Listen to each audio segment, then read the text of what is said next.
మొంతా తుఫాన్ నిన్న రాత్రి నరసాపురం సమీపంలో తీరం దాటింది. అయితే ఇది తీరం దాటిన తర్వాత తీవ్ర తుఫాన్ నుండి తుఫానుగా బలపడింది.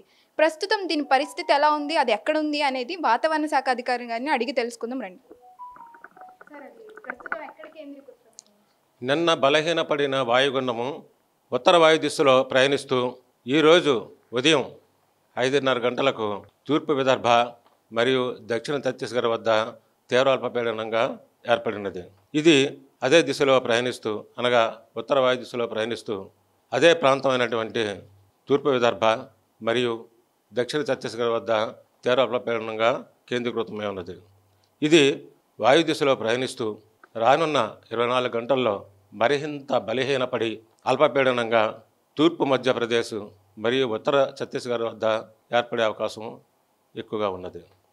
అయితే ఏ జిల్లాలకు ఇంకా వర్షాలు పడే అవకాశం ఉంది సార్? అయితే ప్రస్తుతం ఉన్నటువంటి ఈ తీవ్ర అల్పపీడనానికి అనుసంధానంగా ఒక ఉపరితల ఆవర్తనము సగటు సముద్ర మట్టానికి 7.6 కిలోమీటర్ల ఎత్తు వరకు విస్తరించి ఉన్నది. ఈ రెండింటి యొక్క ప్రభావం వల్ల ప్రధానంగా తెలంగాణ, విదర్భ, ఛత్తీస్గఢ్లో రాగల 2 రోజులు భారీ నుంచి అతి భారీ వర్షాలు కురిసే అవకాశాలు ఎక్కువ ఉన్నవి. ముఖ్యంగా మనకి దక్షిణ ఛత్తీస్గఢ్ మరియు తూర్పు విదర్భ దగ్గర తీవ్ర అల్పపీడనంగా పొంచి ఉన్నది కాబట్టి దీనికి సమీప ప్రాంతమైనటువంటి మన ఉత్తర కోస్తా జిల్లాలైనటువంటి అల్లూరి సీతారామరాజు మరియు అనకాపల్లి, పార్వతీపురంలో 1-2 చోట్ల ఒక మోస్తరు వర్షాలు కురుస్తున్నవి. అయితే గత 3 రోజుల నుంచి భారీ నుంచి అతి భారీ వర్షాలు ఆ ప్రాంతాల్లో అనగా అనకాపల్లి, అల్లూరి సీతారామరాజు, పార్వతీపురంలో కురుస్తున్నాయి. వాటికి తోడు ఈరోజు కురుస్తున్న వర్షాల వల్ల ఎక్కువగా నీరు చేరడం వల్ల వాగులు, వంకలు ఎక్కువగా పొరలడం జరుగుతున్నాయి. ఇవి కాకుండా ముఖ్యంగా ఉత్తర కోస్తా ఆంధ్ర జిల్లాలలో తేలికపాటి నుంచి ఒక మోస్తరు వర్షాలు, ఉరుములు మెరుపులతో కూడిన వర్షాలు కురిసే అవకాశాలు ఎక్కువగా ఉన్నాయి. మరియు దక్షిణ కోస్తా జిల్లాల్లో 1-2 చోట్ల తేలికపాటి సాధారణ వర్షాలు మాత్రమే కురిసే అవకాశాలు ఎక్కువగా ఉన్నాయి.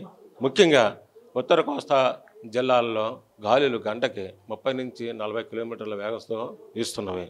మరియు సముద్రంలో గాలులు నిన్నటి వరకు ఎక్కువగా ఉన్నాయి. వాటి యొక్క గాలి యొక్క వేగం బాగా తగ్గుముఖం పెట్టడం వల్ల ఈ రోజు నుంచి తదుపరి 5 రోజులు కూడా సముద్రంలో గాలులు పెద్దగా ఏమీ లేవు కాబట్టి సముద్రంలోకి మత్స్యకారులు నిరభ్యంతరంగా వేటకు వెళ్ళొచ్చున్నది సూచనలు ఇవ్వడం జరిగినది. మరియు నిన్నటి వరకు అన్ని ఓడరేవుల్లో 3వ నెంబర్ ప్రమాద హెచ్చరిక ఎగురవేస్తున్నారు.